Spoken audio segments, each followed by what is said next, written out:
Good morning, legends. So there's a lot to work out from last night. The Tigers are the new Raiders of last year with how many potential relevant players there are. And one has stood out as a guy that I think I'll be locking into my side this season. It's kind of come late. Was speaking about him early preseason. If he could get the spot, he'd be in my side at a ridiculously cheap price. And we'll get to that in a second. The Panthers and the Sea Eagles, just a quick one on them. We really only had a couple of players of relevance, and one of them was Reuben Garrick. So they got him a bit of a hit out, played the first half, and standard against the Panthers. Probably good to get him a hit out against a just always tough outfit, basically. And I did want to shout out him. I want to shout out Lehigh Hopewade, Ethan Bullymore for that hectic run, and Trent Talau. Wow, that kid is a talent. So they are just littered with talent out there at Penrith, and it's so impressive. The culture, the winning mentality, and the quality of play that they're developing out there is absolutely spectacular. So congrats to those guys. But just thoughts on, we had obviously Kohler as well, but less fantasy relevant and SuperCoach relevant there. But with Garrick, he did pick up that lovely try assist at the beginning. He's not going to be playing Panthers regularly. He has a couple of easier sides, and he doesn't have his running mates in DCE, Turbo, Gerbo, and Luke Brooks, of course. But yeah, with Garrick, he picked up 15 fantasy points. He kind of had 15 fairly early in this one, and then it just kind of petered out. And he only had the 2 runs. So that's not normal for Reuben Garrick. You can see there his mates all around him, 82, 128, 133, 113 for his boys around him. And Garrick is a 100-plus meters guy each and every time, so don't worry about that. He obviously only picked up that little bit of attacking stat. And defensively was fine. 7 tackles, no misses. Happy days. And picked up an intercept as well. So there you go. Turnover tackles. Love them. Or turnovers, I should say. So Garrick, don't worry about him. That's completely fine. You're looking at other guys, a little bit of interest. Jake Simpkins seems to just put points on the board at the moment. We've got Takiaho, 29 tackles for 2 misses on his front. And he did pick up 94 run meters with 43 posts. So pretty solid for him at his price point. Will be completely fine, I think. Not sure how much money he's going to make, but he'll be solid. Let's just say that. And we didn't get to see Mr. Jazz Tavanga, did we? End up being Simpkin in that starting side, which was, would have been nice to see for sure.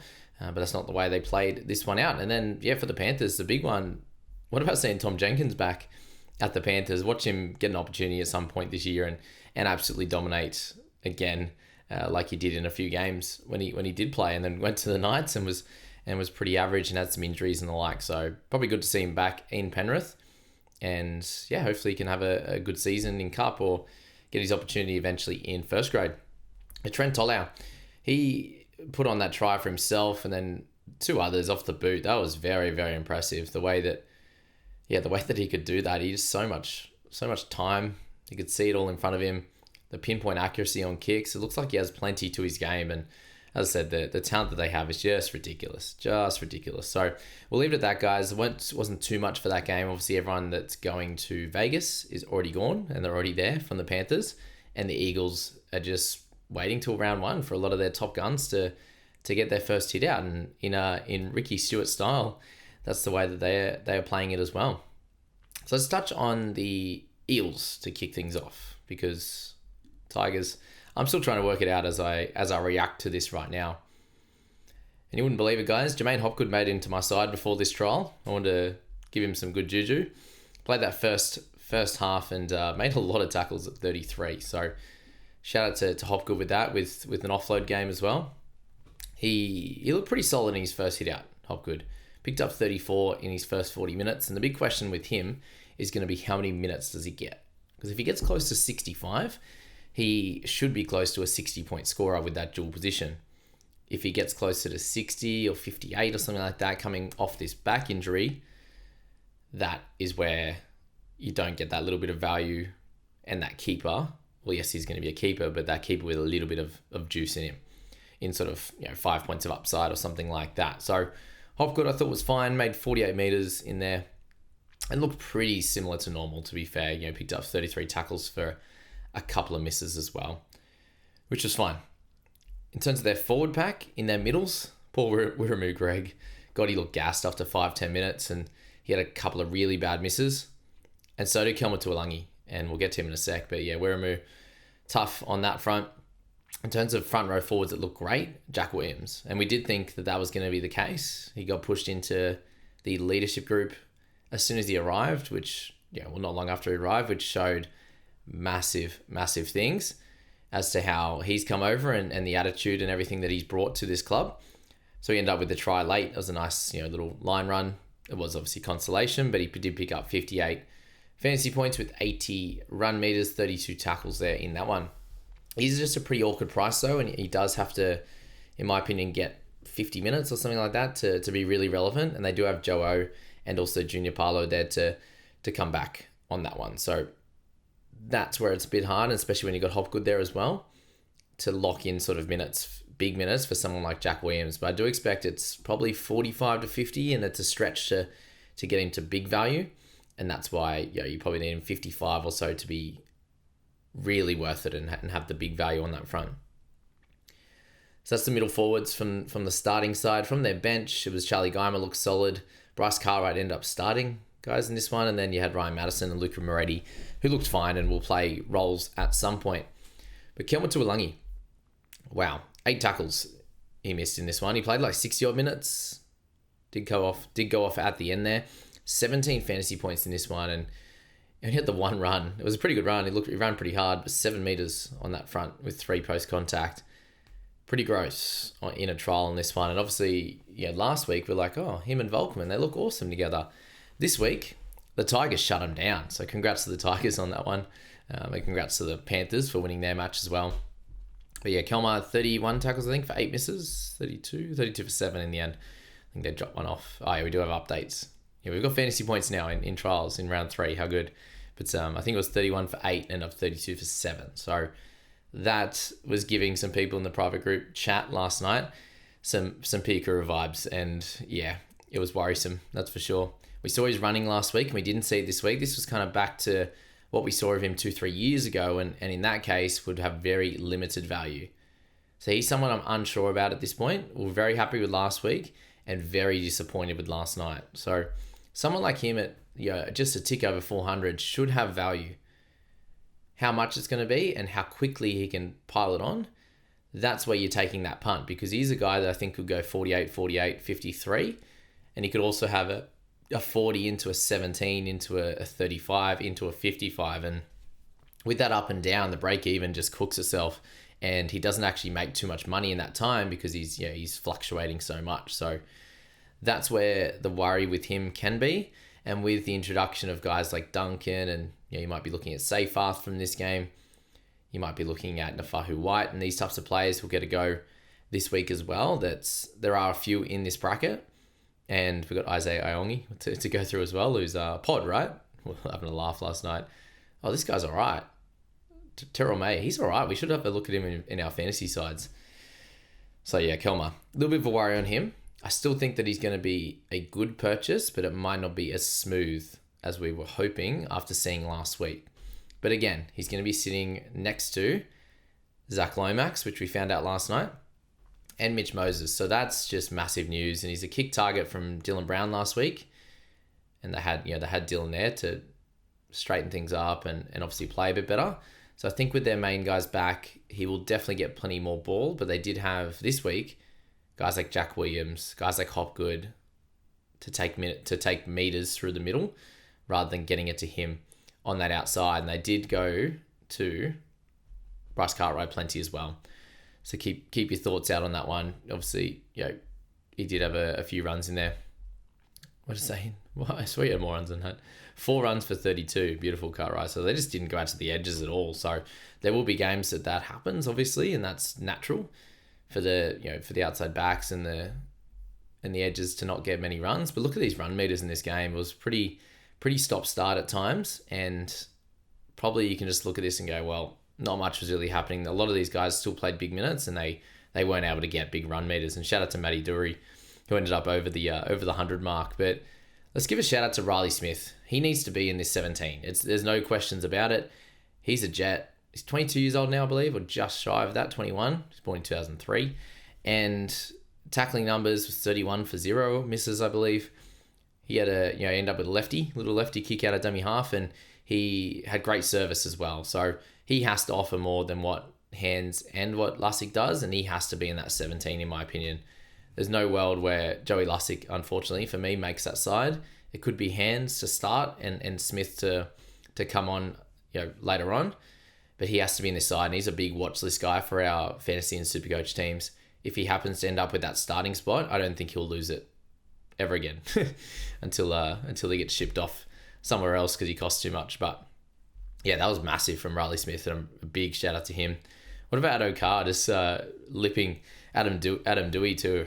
And God, Adam Dewey, what a man. I just love to see him out there. It was him and Pat, my top two players, my favourite two players for a long time there, and they just couldn't stay on the park. So I was like, well, how can I have them as my fave players to watch if they're not on the park? So that was a great return to 60-point Adam Dewey for those that are new to fantasy here.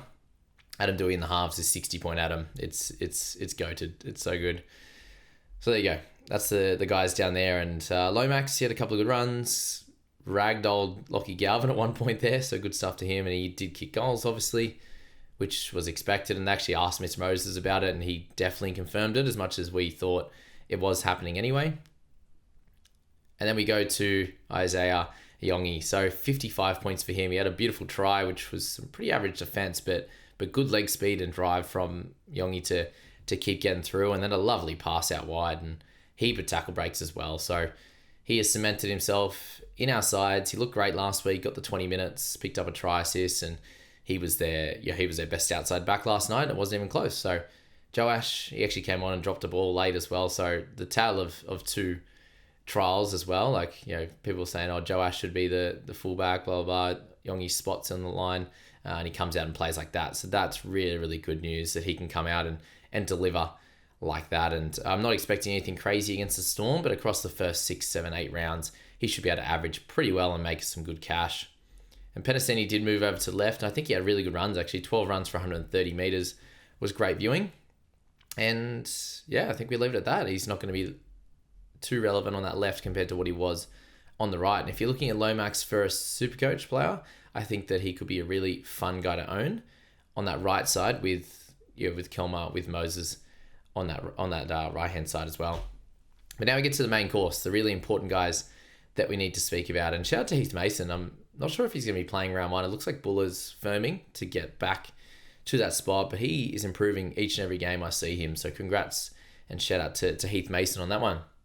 And guys, if you mentioned the private group before, we have like 5 days now, 6 days. I want to get you in there, make sure you're in all the head-to-heads and all the leagues. You can still get in after that, but just if you want to be involved in prizes and all that kind of stuff, jump in there, description, everything's down there. Got my top 10 analysis. Will help you out with your teams heading into round one. You get to see my team pre-Vegas, so heaps of good stuff in there and a massive community. It was the group chat was going off last night, and do make sure you hit subscribe and follow on the YouTube and the podcast, guys. Thanks so much for being here. Terrell Skelton, what about that hit he put on Charlie Geimer? Sorry, guys. That was very, very impressive. How he was able to just oos him like that. That was fun viewing. Welcome back to Rugby League, that's for sure. But Gerard with the try as well. He's going to be a fun watch this year. 20 runs for 171 run meters, but still only 38 points there with the try. So he's going to have games like that. Had 4 tackle breaks. So it's nothing short of what a normal game could be for him when he does score a try. So I think there's probably not enough value on his really high starting price. Firstly, let's talk about Hayden, but I think my player that I'm hoping makes the side, I think he was likely to be locked in anyway because he looked back to full health, which was awesome. But Brent Hayden with his dislocated knee, and I hope there's not too much other damage to his ligaments and the like, but he in the last few games, he started to look really good again. Back to what we've seen at years and years ago when he first came in and was doing some good stuff. But shout out to him. Hopefully he's okay. Stafford Toa is the guy I'm talking about. 250k, had 3 games last year and got injured in all of them, and was really, really durable before that. So it was a tough year for Stafford. Maybe came back a little bit early and different things like that. But with Stafford, a 36 fantasy point effort for him. But the biggest thing was his defense looked incredible. Just watching him, he was hitting blokes. He had 21 tackles for no misses. End up with 83 meters, picked up a line break with that one tackle break on that play as well. So he was doing it on the defensive end, and there's no tries, there's no try assists involved in this. It's the one line break and one big run. Otherwise, he's a high 20s guy with just defense and a few runs. So, and actually, came off with about 10 or 12, 13 minutes to go or something like that. So that was really impressive from Stafford, and he'll be in my side if he makes that round one team. The question's going to be now, is it just Dewey that comes into Naden's spot?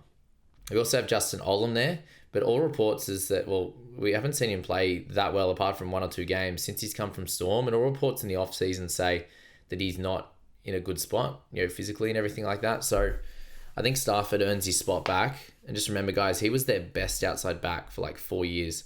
Him and Nofaluma, those types of guys were coming out and doing great work. So he looked like he was up to the task last night and looked back to full health. So he'll be in my side if he's named there in round 1 at 250k. Mate, Galvin's just a freak, 53 points in this one. Obviously had the line break. He pushed hard the line. He looked faster. He looked smarter. There was lots to like about him. What about the average play the ball speed? 5.64 seconds. That can't be right. That's so slow. That's so slow. It's half the game already over, but 25 tackles for 1 miss again. And just getting involved in everything. So excited to see him out there. But how do you get Adam Dewey out of the 6 or 7 role? He was spectacular last night, and his goal kicks, as I said, with Adokar chirping him as well. Come on, mate, you'll make it. As he's going to kick, a massive smile on his face. And we obviously know that video of him getting tormented, getting talked at by the guy on the fence. God, I can't even speak right now. Left, left enough. That was so funny. So he's done that before and absolutely dominated. But Dewey, does he end up in the centres? Probably. Does he end up with goal kicking? I think he has to. That was tremendous goal kicking last night, and he's a jet when he has kicked in the past. So if he's at full health, I'd be giving him that and letting Appy just go and be captain, So that was interesting. If he gets it, there is a little bit of value there, but the Tigers need to play well. And can they do this long term? That's the question. Or is it going to be a flash in the pan? But this was great. After the Eels looked really good last week, they got outplayed by the Tigers. So that was very impressive. Town De Silva, not his best game at all. I've seen him play some really good games, and defensively, he missed that tackle early on. But Terrell May played 45, 50 minutes and picked up 45 points. And he's just a jet. 18 runs in this one, looked great. Plenty of tackles, no misses again. So Terrell May could be a captaincy option as well for teams. Bole in the prop role. Is that right? Yeah, in the prop role. He was really solid. I liked him for 18 runs, 177 meters as well. So he's definitely ahead of Royce Hunt, who we saw for about 10 minutes. Got 11 points. Nice run off the back fence for sure, but 62 run meters in that time. Only a few tackles. Not ideal for Hunt, and it's going to be scary to own him in your sides, I think, coming into round 1. I think there's some likelihood he doesn't get huge minutes, and it's an interesting signing if they're not going to use him too much. But he has played 2 games this preseason as well, so I don't know if it was that. He just came on for a bit of a hit out, and that was it. But him and Jack Bird came on with 30 minutes done in the first half. Oh, little bump for my boy Seyfarth too. I didn't see that. How good's updates sometimes, and how bad are down dates. But Samuel Afenu, I thought he looked really strong in runs, but 18 fantasy points just shows that he doesn't accumulate like my boy Alex Seyfarth. So we're on the train. It's the train's long gone, guys. 47 points for him, 56 on the run meters. He made 37 tackles for 3 misses. Got some offloads away as well. So Seyfarth, he just accumulates points. Played 60 odd minutes as well, so it wasn't even an 80-minute game. No attacking stats, 47 points. He'll be in my side. He captained last night. He played 67, something like that, minutes as well. There's a bit of a changeover in that last 12, 13 minutes. So Seyfarth will be in my side. He looked really solid in defense, like he is, and love the work ethic as we always do. So he's a winner. He'll be in my side. Do I have to say it again? He'll be in my side. Twal, how good did Twali look? 54 points for him, and it's going to be hard for Bird to take that 13 spot off after that effort, to be honest with you there. Twali, some people are like, Twali, 54. Someone actually said in the comments, 54 average for Twal at lock. So there you go. He got that 54 average again. So shout out to you in the comments for mentioning that one. It's usually just the minutes that he's going to have around him. And if this is the case going forward with no Stefano, there's obviously some minutes to be taken. That's going to be from Terrell.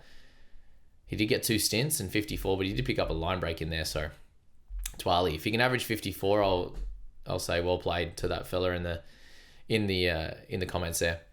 Jackie Bird, 43 points. He actually looked incredible. I was so impressed with how his body, the shape that his body was in. He had nothing on his knees, which was great. And one of the boys was like, he gets a strap of tape on his knees for every try he scores, so he'll look like a mummy in round 8. That'd be nice. That's plenty of tries there and plenty of points. But 43 for him. He played 15 or so minutes out at centre when Stafford Toll went off.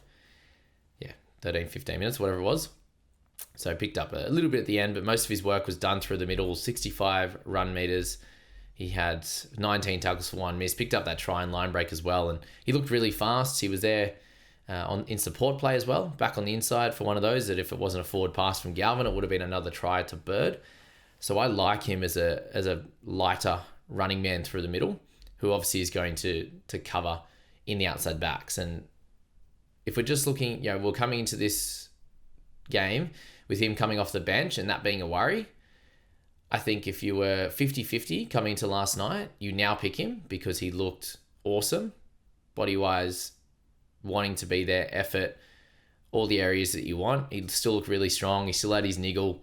He had everything that you would want from Bird. It's just going to be those minutes. And if he can get, as we thought, closer to 45 to 50 minutes, which he did get 50 in this one, for his 43, obviously with the try, it's not going to happen regularly, but he obviously won't have to go out to centres every game as well. So he can just accumulate through that point. And it was a trial. I don't know if he needed to go nuts and get injured in a trial as well. So that was my thoughts on Bird. I thought it was a really good game for him. And if you're on the fence, jump on.